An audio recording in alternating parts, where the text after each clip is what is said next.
एक कहानी है एक राजा और रानी की। एक युद्ध होने वाला था। राजा सुनिश्चित था कि रानी या मंत्री ये युद्ध तो जीत ही जाऊंगा। एक युद्ध होने वाला था। राजा सुनिश्चित था कि रानी या मंत्री ये युद्ध तो जीत ही जाऊंगा।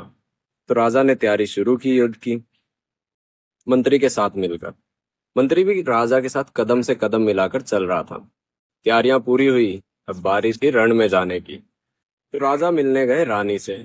तैयारियां पूरी हुई, अब बारी थी रण में जाने की, तो राजा मिलने गए रानी से। रानी भी हाथ में तिलक थाल लेके खड़ी थी।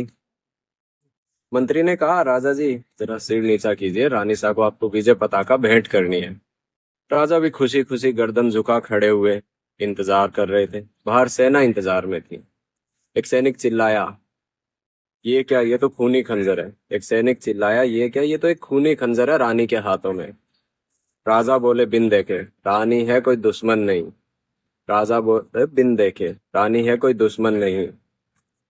ठहरो सैनिक, ये वक्त रण में जाने का है। सैनिक पीछे हट गया। रानी ने मंत्री से बोला, आओ विजय पताका भेंट करें। मंत्री और रानी ने खंजर उठा गर्दन काटी राजा की। मंत्री और रानी ने खंजर उठा गर्दन काटी राजा की। गिरते गिरते राजा ने देखा, युद्ध तो खुद से था, बाहर तो पैरी थे जो बुत बनकर खड़े थे। युद्ध तो खुद से था, बाहर तो पैरी थे जो बुत बनकर खड़े थे। अब भेजो दुश्मन को खबर, लूट गया राजा अपनी ही रानी से। अब भेजो दुश्मन को खबर, लूट गया राजा अपनी ही रानी से। मंत्री का षड्यंत्र भारी था। कुछ समय बाद रानी ही पैरी थी।